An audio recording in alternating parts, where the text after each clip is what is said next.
As a nerd, I would have to say that sports anime was not really my thing. The only sports anime I ever watched was Prince of Tennis.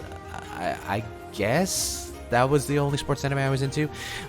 But anime about Asian board games, particularly Japanese board games, I'm on board. Hey guys, welcome to Mahjong Talk. I'm your host Peter Vong, and I'm going to be showing you the anime that inspired me to play a lot of Japanese games, including Mahjong, Shogi, and Go. So, let's get started.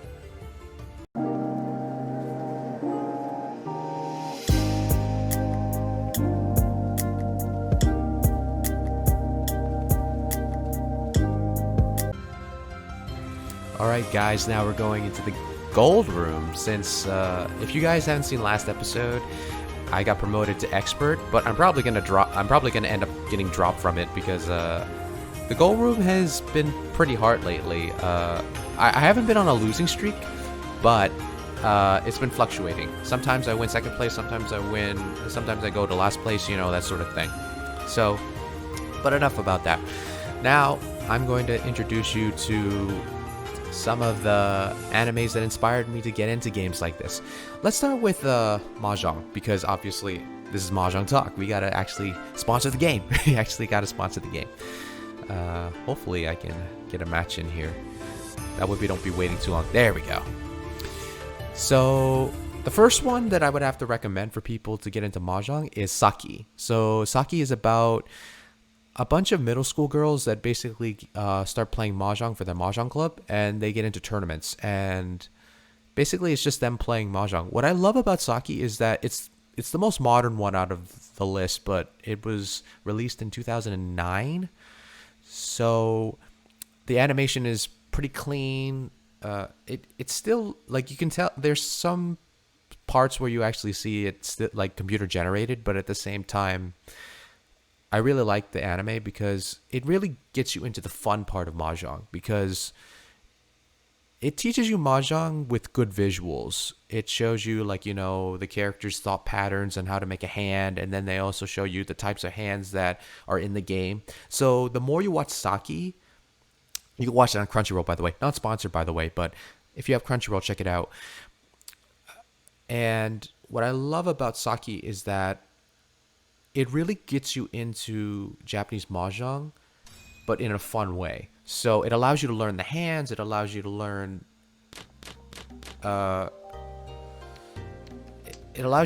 some of the strategy that goes through the characters' heads. So I fully recommend Saki if you really want to start learning Mahjong without having to, you know, read like a long wiki about it. Because Mahjong is a very fun game. I mean, I play this. I play this on my channel, so obviously I find it very fun. And the best part about Mahjong is that you can have a good strategy, but you also have to have luck on your side. This is a bit of a tough one. Uh-oh, this person is not connected. That means they're discarding cards, tiles that they might have needed. Yeah, whenever there's a lightning bolt over someone's face, that means that they're offline. Yeah, let's try that. I'm probably gonna have to get rid of these ones eventually. Unless I can make a better hand than that. We'll see. We'll see. No. Don't need that 9. So, but there were two animes that actually got me into Mahjong. Saki wasn't the first one. Saki was actually the anime that got me into the fun side of Mahjong, because I find Mahjong more fun. But the first anime that actually introduced me to Mahjong was Akagi. So Akagi is basically about a young man who basically played a game of chicken with some random dude, and then basically he drove over a cliff and he somehow is still alive. And he ends up getting involved with the Yakuza, and somehow he ends up playing Mahjong, and he becomes a legend amongst the underground, as it were. And the thing I like about Akagi is that if you're really into the Yakuza games, it really brings you to that atmosphere of being involved with the underground, the mafia, or in this case, the Yakuza. in their world of Mahjong, because Mahjong is played in the Yakuza, and if you play the Yakuza games, I think there's a level where you actually play Mahjong. Ever since I introduced my friend, my best friend Kevin into Mahjong, he actually plays the Mahjong level for his brother-in-law whenever he plays Yakuza. So you can learn a lot from playing Mahjong.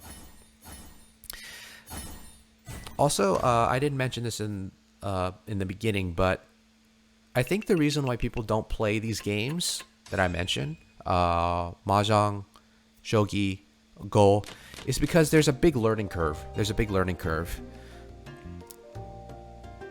These games, they involve you to be a little bit involved, like learning the rules. And sometimes there are more creative ways to win in these games. And I think that's why I like these games in general. So, the West, we got poker, and poker is like, people look at Mahjong as sort of like the Chinese version of poker because it was invented in China. So was Go. Go was also invented in China. And in particularly, what I like about Mahjong is that anybody can play it. But for Japanese Mahjong, it's a little bit more involved. But that didn't bother me at all. Yeah. I know I'm discarding a shiny, but I'd rather get rid of it early because I think I know what hand I'm going to go for. No, another Dora. I hate it when Doras show up out of nowhere, which are the shiny ones, and the shiny ones basically give you more points, in case you haven't watched the channel long. Oh, and by the way, if you're new to the channel, consider hitting a like, comment, and subscribing. So anyway, getting back to board game animes. So, yeah. So I've already gone through the Mahjong ones. If you really like dark and gritty, check out Akagi. If you really want like something that will introduce you to Mahjong in a very good, coherent way, and you don't mind a little bit of cuteness with it, then basically watch Saki. I like both. But I watch Saki, I think, a little bit more because it's more about the fun side of Mahjong. Akagi is more about like, the gambling side of Mahjong, like basically gambling money. And I think some people are appealed to that aspect, and some people are appealed to the more fun side of the aspect of the game. Yeah. I'm in big trouble because I have 2 dragons, and this person could be waiting on a dragon for all I know. I hope not. Okay. At least it wasn't on me. So now on to Shogi. Now I only have 1 anime, but before I do that, I'm going to make a plug because many people are familiar with one anime that shows Shogi, but they don't really fully explain Shogi, and that's Naruto. I'm pretty sure many anime fans know about Naruto, obviously. And you're probably wondering, well, what is that board game they're playing? Well, the board game that basically has little triangles that show basically Japanese characters? That's Shogi. And what makes Shogi very appealing, it's Japanese chess primarily, and what makes Shogi very appealing is that you can use your opponent's pieces. So if you capture your opponent's pieces, you can use them in the battlefield, and that's really cool. And not only that, when you move your pieces across your opponent's field, you could promote them. You could promote them to be even stronger pieces. So that's why Shogi, I would have to say, is a lot harder than chess. Well, I haven't really played chess as much. Actually, chess is my weakest game. So is Shogi. Shogi and chess are my weakest games because it involves you knowing how the pieces move, and you have to know how to connect the pieces' abilities with other pieces' abilities, and that's something that I know I have to really work on, especially opening the game, because when you play games like chess, or Shogi for that matter, it involves you knowing how to open correctly, and when you open incorrectly, your opponent can see the weakness and immediately start crushing your field. In fact, I played 2 games of Shogi yesterday to basically prep my brain for this episode. But also, Shogi, I know it could teach me a lot of things because it's something that I'm weak at. So it will allow me to adapt into a different domain because my father's decent at chess. He actually showed me chess for the first time, and I always lost against him. And I always lost against my best friend Kevin. My best friend Kevin, he loves chess. Well, he didn't love chess. He knew how to play it correctly because his uncle played it, and so I introduced him to shogi, and I had to push him to get into shogi. And when he actually tried it for the first time, he loved it. He instantly loved playing it. Although, like I said last episode, I hated losing to him, so I ended up stopped playing. But now that I'm older and I know that I have to develop a growth mindset, that's when I decided to pick up shogi again. I even picked up a shogi set for myself. Dang. I almost had a full flush, but, you know, nobody was ready, so last round. I'll probably get second place if I don't screw this up. Primarily, I might screw it up.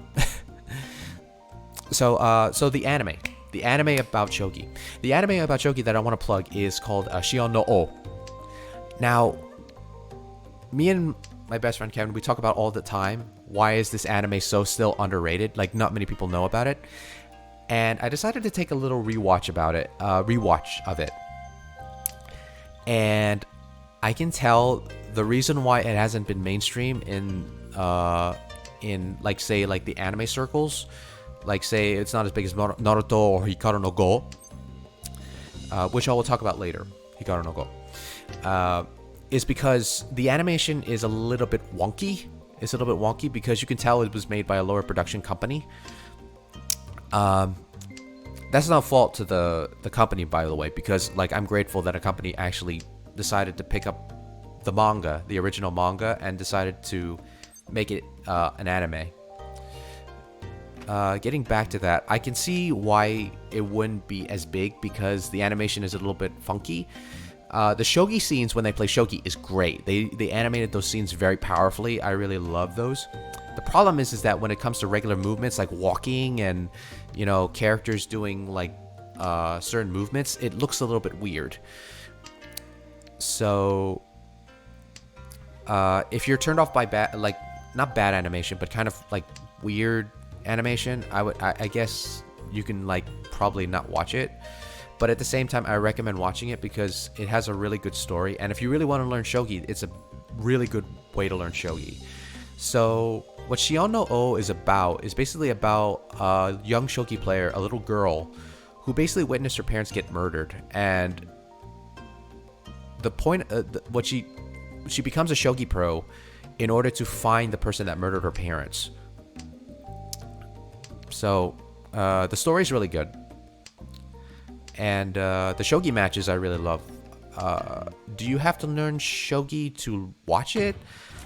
I would have to say no, but I think they don't emphasize the shogi techniques as much in the anime, so I think it's a very exciting story to watch.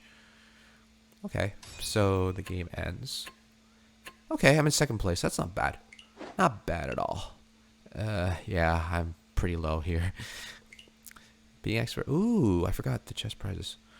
Okay, Sphere of Love and a Simple Art. Okay. Well, this channel is a work of art and love. Okay, let's play another game. Because I haven't gotten to my favorite yet. So, getting back to shogi.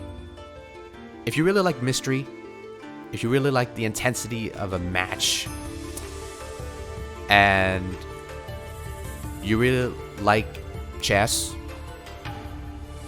check out Shion no O.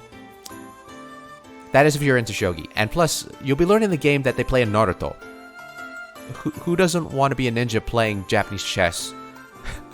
I forgot which character plays chess. I'll probably put his name like in the edits when I edit this, and call myself an idiot for not remembering. But then again, Naruto was alright for me. I barely remember it because I haven't watched it in so long. So now onto my favorite anime, the anime that actually started my Japanese board game journey, and that's Hikaru no Go. I cannot tell you how long I can probably brag about Hikaru no Go. Well, not brag, like talk about it, because Hikaru no Go, I think, is just one of those old animes that you just can't help but get into. When I was in middle school, it came out when I was in middle school because the year it came out was 2001. And it came out when I was in middle school, and I saw I think episode 1, but I wasn't fully paying attention to it. And later in high school, I started watching it again, and I actually started loving it. So the story about Hikaru no Go is that it's about a young boy named Hikaru, and Hikaru happens to discover a ghost of a Go player from ancient Japan, and the ghost really wants to play Go. And unfortunately, Hikaru, since the ghost is attached to Hikaru, I wouldn't say haunt him, but basically sort of like inhabiting his body in a way. Like the ghost is named Sai, and he doesn't possess Hikaru, but he's sort of like in Yu-Gi-Oh, like how the Pharaoh is to Yugi. Like they basically share the same body, but they don't really possess each other. They basically are each other. They're their own characters. So what I love about Hikaru no Go is that it introduces you to the world of Go without having to put any extra details into the story. So basically, the most supernatural part of Hikaru no Go is basically it's just about a ghost who just wants to play Go. There's nothing about the world is gonna end if they don't play Go. There's nothing supernatural, like a big supernatural enemy they have to fight. There's no funny gimmicks in the game. It's just them playing Go. That's all it is. And if you were to change Sai's character from, say, being a ghost to, say, being a very good teacher of Go, like an actual guy that was actually living in modern day Japan that was playing Go, I wouldn't see any difference with the story. And that's how good Hikaru no Go is. Now, the animation style, it is a bit dated. It's still, it came out in 2001, like I said, and it's still in the realm of hand-drawn animation. But I would have to say it's a lot better than Shion no O. The animation, at least. Okay. Now I'm in reach, so now I gotta wait. So, I started playing Go when I was in high school. I'm not, by all means, I'm not an advanced player. I'm not a pro. Well, obviously I'm not a pro because I'm here talking to you guys. But I did take Go very seriously when I was in high school. Actually, too seriously, because I was a very serious person back then. And as I said to you guys, I didn't have that growth mindset I had before. So whenever I lost the game, I would lose it. I would, you heard of rage quit? I would rage quit on Go whenever I lost. It was just that bad because when you're growing up in high school, you have these little insecurities about yourself, and you feel like that the thing that you're good at, you feel like you have to be good at it all the way through, and that prevented me from learning more about the game. But now that I'm older, I realize that even though I lose and it feels like it hurts sometimes, because it still stings. It still stings when you lose, but at the same time, I've tried to learn as much from my failures as well as my successes. I even played a game of Go yesterday, and the trauma's still real. It's you get I get nervous every time when I'm about to play Go, and then when I actually do it, I just get into the Go playing mode. So I recommend Hikaru no Go all the time. So there's a lot, what I love about Hikaru no Go is that the way they make the matches is so intense, because they do get into a little bit of the technicals, but at the same time, it inspires you to actually want to learn the game. And it's really funny because the characters, when they play Go, it's so intense. They always end up holding their pieces like this, and it shows awesome visuals of the characters' actions. Because you can tell which mood they are when they play a certain move. And that's what I've grown to love about the anime itself. So that's basically what I recommend for Go in general, because I don't think there has been any other anime about Go other than Hikaru no Go, because I don't think any other anime can top it.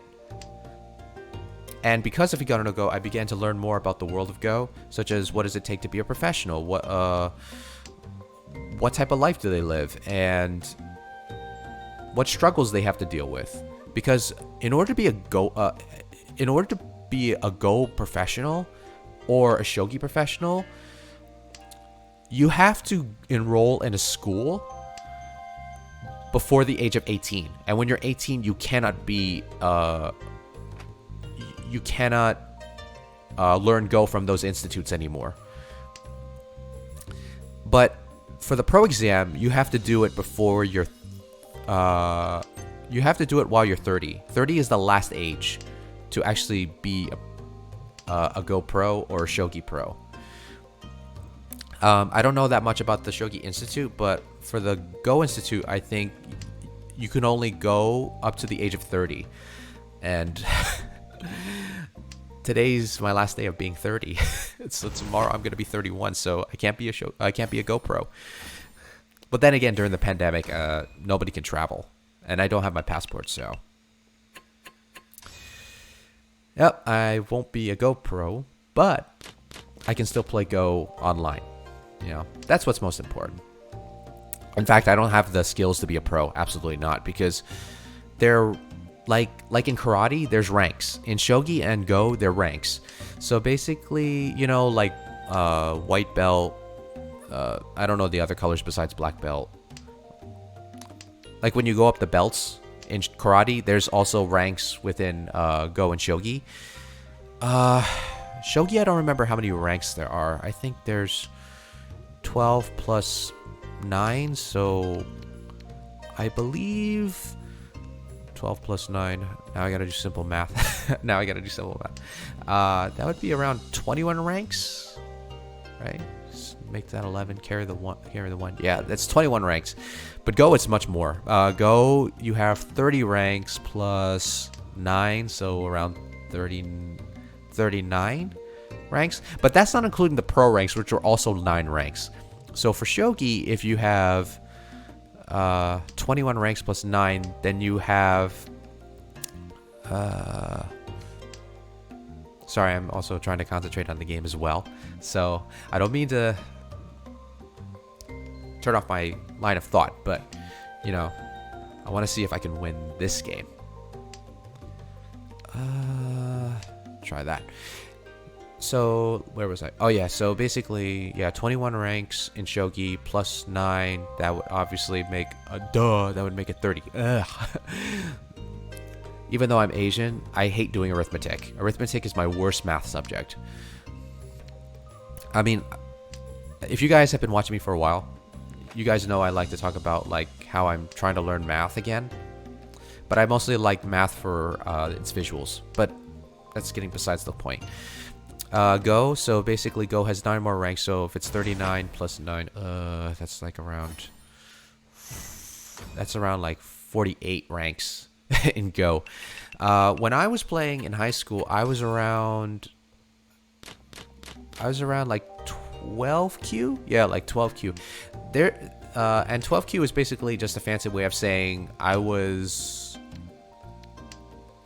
have to say I was novice, close to intermediate player. And I even went to a little Go school. It was mainly like a weekend, like one of those weekend schools where you basically like, it's an extracurricular activity. I did learn a lot from that school. Like there were a lot of kids. There were a lot of kids younger than me. I was in high school at the time. And there were a lot of kids that were like probably like around elementary school age playing there. Of course, there were some older adults there as well, which I was very thankful for. I got to play some adult players. I got to play some kid players. And I wouldn't have gone there if it wasn't for Hikaru no Go, because I was just so passionate about Go in high school back then. There was even a Go club at my own high school. One of our club president, he actually did the same school. He actually did the same Go school that I went to, and he became a wandan, which is basically in layman's terms, you would categorize that as a very entry. It's like an entry level to expert. It's like an expert entry level. Let's just call it that. And he was very good. He was very good. He could play like 5 games at once, I believe. But no, actually, we had enough for 3 games. So basically, he could play 3 games at once. So he was that good. Like I would always look up to him because like he was like so good. But I was like, no, I can never beat him. Ooh, nice.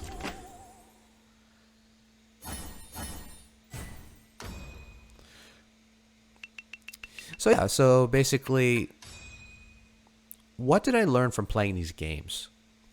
Well, in Mahjong, it was just basically just having fun. Mahjong was just all about having fun for me because you don't have to have a lot of knowledge to play Mahjong. Like a whole strategy in your head. You don't have to have a strategy book in your head to play Mahjong. Now for Shogi, since I'm practically a noob at Shogi, because I haven't fully grasped the technicals of the game, I still play it. I still play it because I know I can grow from actually playing that game. Because chess I was never very good at because it involved me having to know the piece's special moves, and I also have to know how to connect those special moves to my advantage. And sometimes that takes a lot of brain power. And some people don't even like playing chess. But when I think about it, these games in general, whether it be Western chess or shogi or Go or checkers for that matter, it involves some brain power that allows you to think beyond the normal scope of things. And I think the most important thing is that these games teach you to think, and these thinking techniques, they will go with you, and they will allow you to think much more logically and critically about how to approach problems or how to approach life in general. So for Shogi, I think it's a new frontier for me to basically learn and improve myself based upon my limited resources. Now for Go, on the other hand, I didn't cover the technicals of all the games because the point of this is to show you resources that can actually inspire you to get into the technicals. And for Go, it's all about putting one stone at a time, because the point of the game is to get territory. And to get territory, you have to put one stone at a time in order to build a wall. But mainly, Go allows you to be creative. It allows you to create a picture of the future with your opponent. And that's why Go has been treated as a very elegant game, because you're basically building something. You're building something with your opponent, but your opponent is trying to build something too.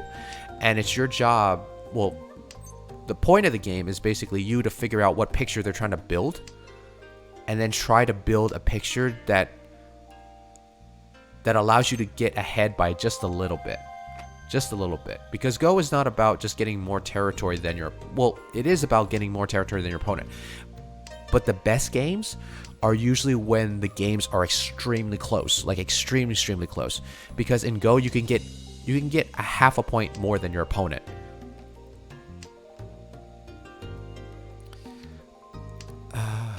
So these games, they do require discipline. They do require discipline because there is a learning curve. And the more you play these games, the more you begin to get used to everything about them. The rules, the way the pieces work, the way to handle a certain strategy. All these things are important. And sometimes in life you have the freedom to create something, which is like in Go. But sometimes in life you're limited. And that's when Shogi comes in. Now for Mahjong, you basically give it a hand, but you basically have to create the hand from every tile you draw. So basically, it's about all those things I just said about those individual games. Shogi, you're limited, but basically you have to learn how to fight with those limits. With Go, you're given the freedom to create. You're given the freedom to create something out of nothing. And together, these games these games exemplify what it's like to play Mahjong. You basically are given something, and you're limited to what you're given, but you keep getting more, and you have to create what you get. And it's also based on, it's also based on luck and strategy. So, let's see here. This person's in first, so hopefully. So yeah, that's what I've learned about those games. And, I've always tried to think of myself as a creative person. And being creative is not easy, especially in this modern day world, because, people will tell you you won't make money doing this, you won't succeed in doing that, and all that stuff. To those type of people, I say that they are limited. They are limited, and basically they're playing the game of chess and shogi at the same time. So, no.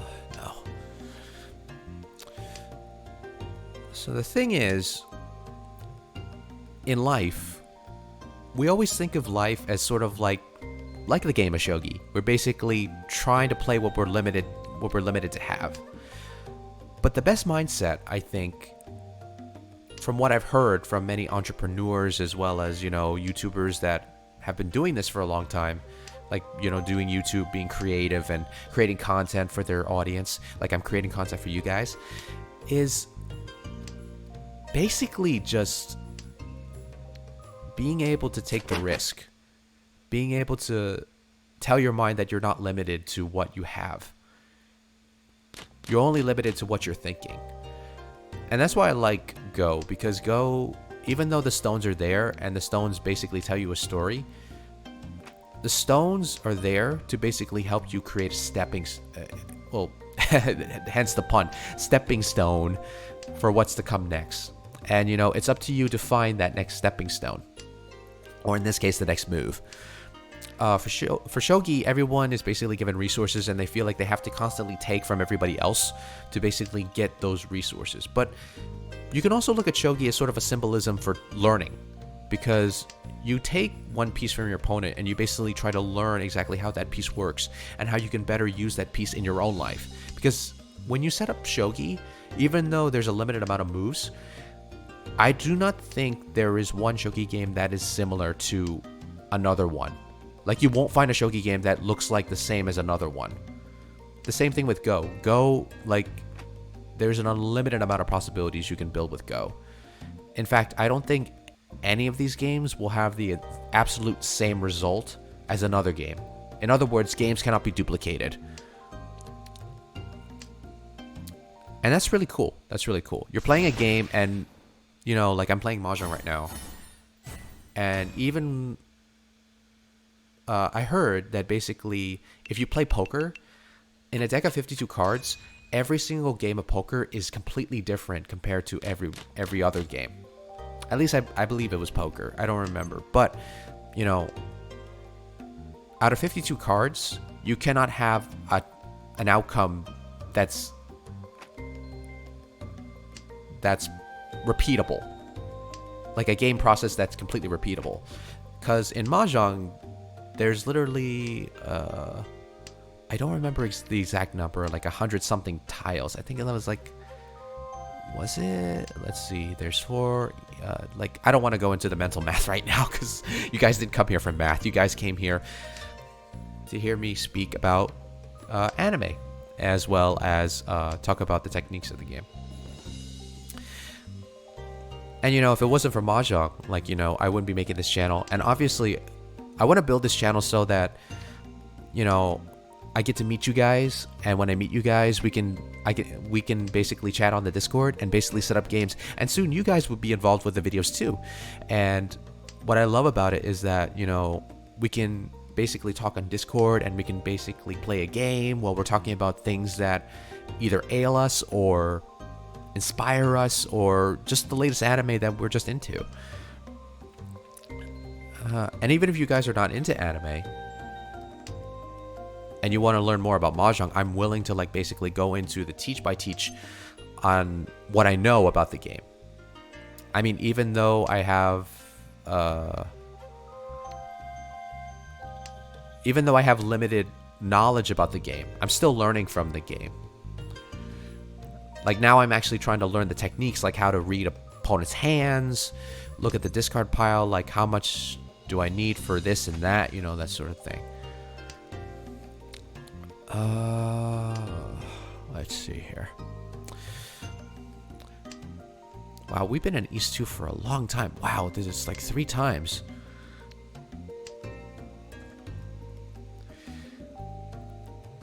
But yeah, like, if it wasn't for me watching those animes, I wouldn't be inspired to learn those games.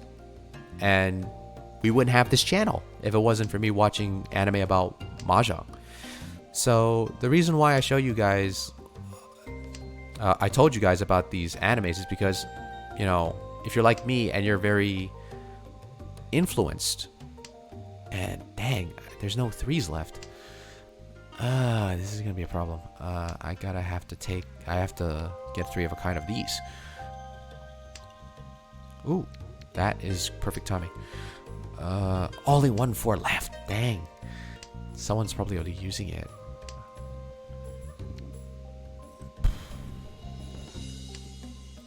Sorry about that. Oh, dang, they won off me. Okay. 2000 is not that bad. But I am in last place. That makes it worse. That makes it really worse. But at least we're not in East 2 anymore. That's the thing about Mahjong, is like when you're stuck in a death spiral of rounds, that's the same round and you feel like you've played already like the whole game already. So yeah, this channel wouldn't have existed if it wasn't for those animes that I just told you about. And, you know, and this channel's still growing. This channel's still a work in progress, I mean. And I always rely on you guys to, you know, if you guys want to help build the channel, like basically give me ideas of what I should talk about next, because I can talk about anime, I can talk about life. I give my own input about what there is on certain ideas, whether it be philosophy, like how to approach life in a unique way, mental health, you know, all these different things I really care about. Especially mental health, because I think mental health has not been treated very well in our society, because it's all about work and hustle, work and hustle, work and hustle. It was never about taking care about freeing your mind from all the stresses of life. Because no one should be under stress, like too much stress anyway. Stress should be manageable. And that's why I play these games, because these games, they kind of take you away from all that noise. I'll discard that. Play safe. Play safe. Problem is, I am not ready.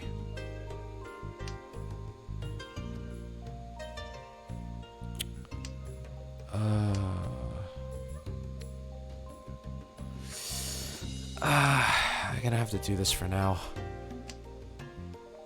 So I'm in footy 10 right now, so I can't win off anybody right now.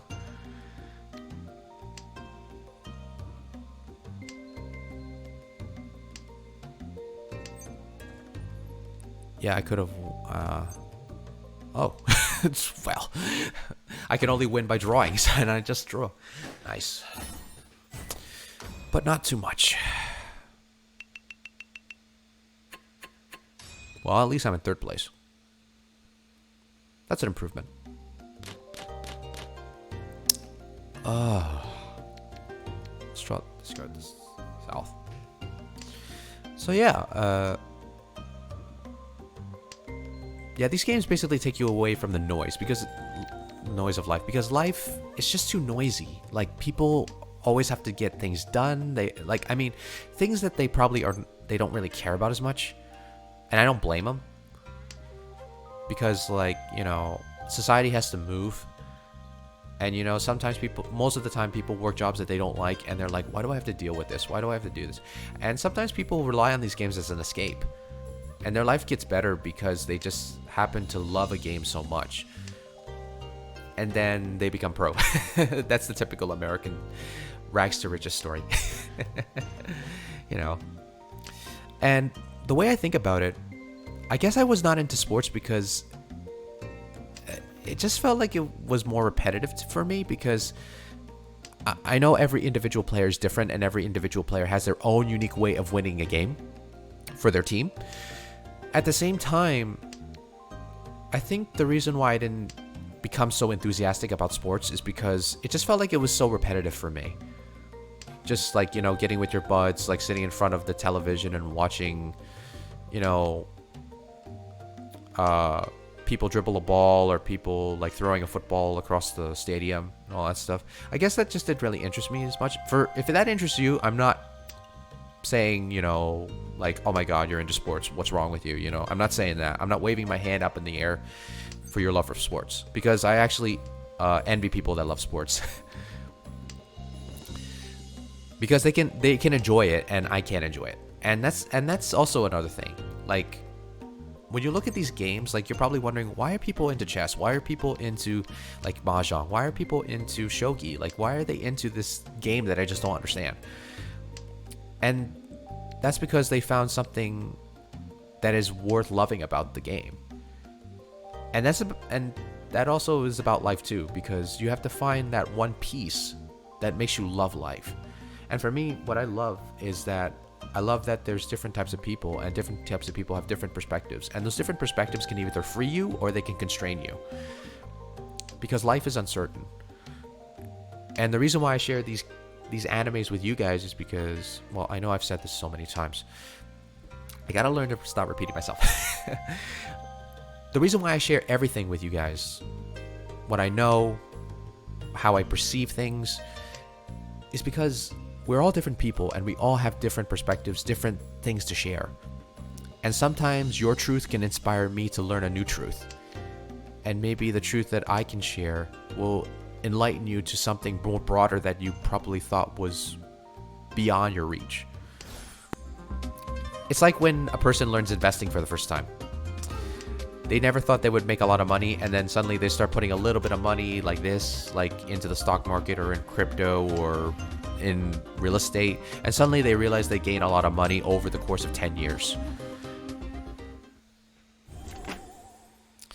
So these games help you grow, and they help develop a growth mindset in you.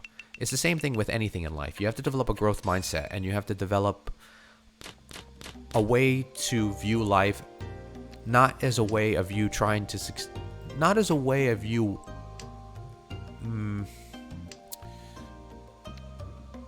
not as a way for you to actually get on the pedestal to say your success, but for you to actually get on an escalator that allows you to say, I may be successful, but but I know that I will never get to perfection.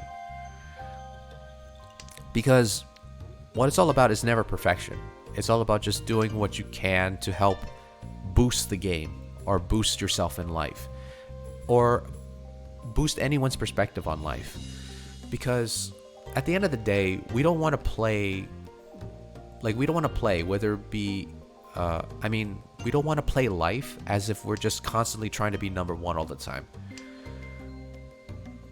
What we want to do in life is basically, we just want to keep going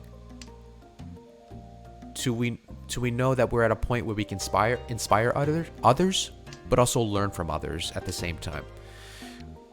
We know we can teach people things, and we also know that we can learn other things. And that's the most important thing.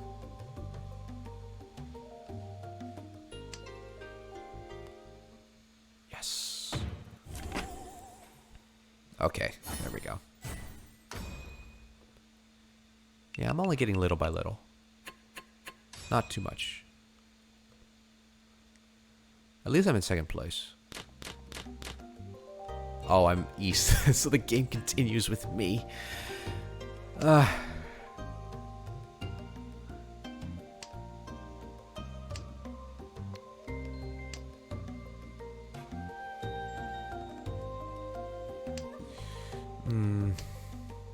What do you guys think? What do you guys think of my little bit of analysis? Drop it what you think in the comments down below, because that's my perspective on everything when it comes to these games and how they relate to my everyday life. But if you guys ever actually play these games, whether it be Mahjong, Shogi, or Go, drop a comment down below and tell me your experiences of what you've gained from learning these games. If you're just starting these games, tell me what your experience is like, because I'm curious, because maybe you guys have found like different techniques that maybe I can learn from, because these games are just all about learning from each other.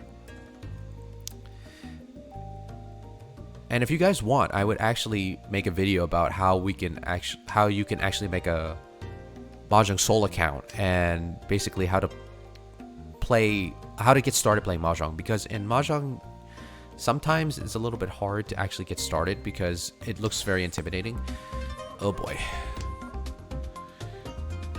I probably might end up losing all my points. I don't know.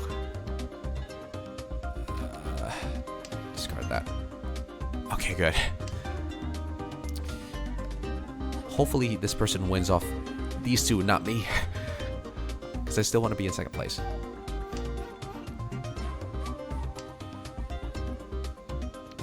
Discard that.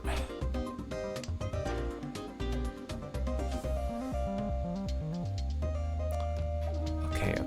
So I can discard the 6. That's a safe tile. Okay, good.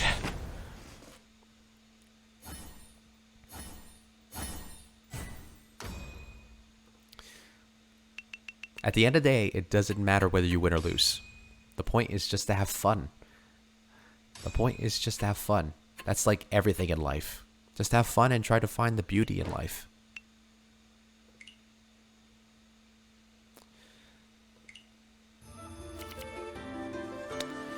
Okay. Well, I hope you guys enjoyed today's episode. If you like what you saw, consider hitting a like. Click the subscribe button and hit the notification bell so you can be updated on my latest videos. And if you guys actually check out the animes that I recommended in this video, leave a comment down below. And also, I will close this off by saying, there's only one person in the world like you, and that is yourself. And I like you just the way you are. So, you always make each day such a special day, especially for me. So, I will see you guys in the next video.